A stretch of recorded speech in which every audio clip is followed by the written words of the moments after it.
الحمد للہ وکفا وسلام علی عبادہ الذین اصطفیٰ اما بعد فاعوذ باللہ من الشیطان الرجیم بسم اللہ الرحمن الرحیم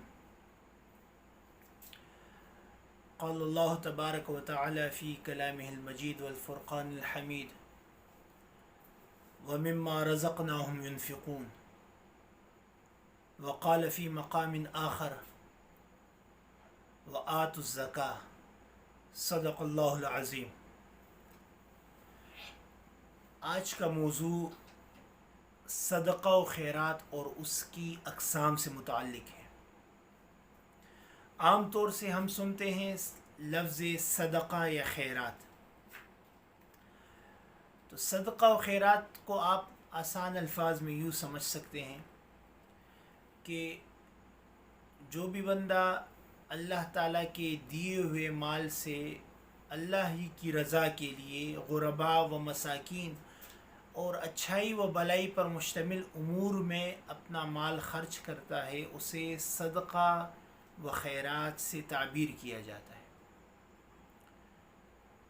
یہ لفظ در حقیقت بہت عام استعمال ہوتا ہے۔ پھر اس کی کچھ اقسام ہیں۔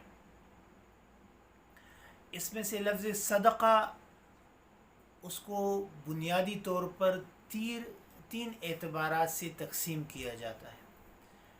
ایک ہے فرض صدقہ، جسے عام اصطلاح میں زکوٰۃ سے تعبیر کیا جاتا ہے، یعنی زکوٰۃ ارکان اسلام میں سے ہے، ایک فرض عمل ہے، اس وجہ سے اسے فرضی صدقہ کہا جاتا ہے۔ دوسری قسم صدقے کی وہ واجب ہے، مثلا کسی نے نظر مانی، منت مانی۔ نظر و منت ایک ایسے عمل کو کہا جاتا ہے کہ جو عبادت میں سے ہو اور کسی شخص پر لازم نہ ہو لیکن وہ خود پر لازم ٹھہرا لے، تو اسے نظر یا منت کہا جاتا ہے۔ مثلا کوئی شخص یہ کہے کہ اگر میرا فلاں کام ہو گیا تو میں اتنی رکعات عبادت اللہ تعالیٰ کے لیے پڑھوں گا، یا میں اتنا مال اللہ کی راہ میں خرچ کروں گا، تو اسے نظر کہا جاتا ہے۔ یہ انسان پر جس طرح کہ فرض زکوٰۃ ہوتی ہے، اسی طرح یہ بھی فرض اور واجب اور لازم ہے۔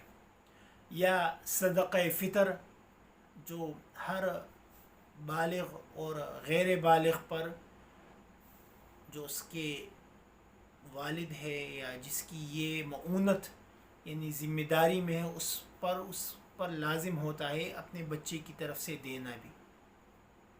یا عید الاضحیٰ میں جو قربانی کی جاتی ہے، وہ بھی واجب کی قسم ہے۔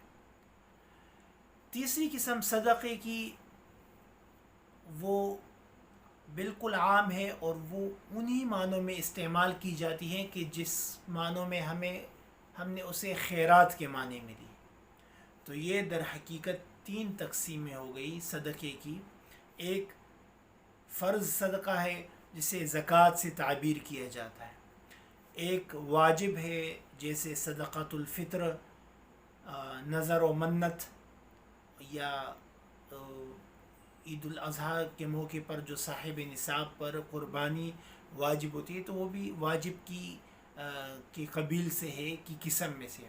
اور تیسری قسم نفلی صدقہ، جسے عام طور سے خیرات سے تعبیر کیا جاتا ہے۔ گویا کہ صدقہ لفظ خاص ہو گیا جو ان تینوں پر بولا جاتا ہے، اور خیرات وہ سب سے عام قسم ہو گئی جو در حقیقت آخری قسم ہے، اور اسے عام طور سے نفل کے معنی میں لیا جاتا ہے کہ اگر کوئی شخص کر لے تو اس پر اللہ تبارک و تعالیٰ اسے اجر عطا فرماتا ہے، اور اگر کوئی نہ کرے تو کسی قسم کی شرعاً یا من جانب اللہ کسی قسم کی اس پر پابندی یا کوئی اور قسم کی شرط نہیں ہے۔ جبکہ اس کے علاوہ فرض صدقہ وہ صاحب نصاب پر فرض ہے، جس کے پاس نصاب کے بقدر مال ہو۔ انشاءاللہ زکوٰۃ کے اگلے لیکچرز میں ہم اسی کی مزید تفصیل کریں گے۔ وآخر دعوانا ان الحمد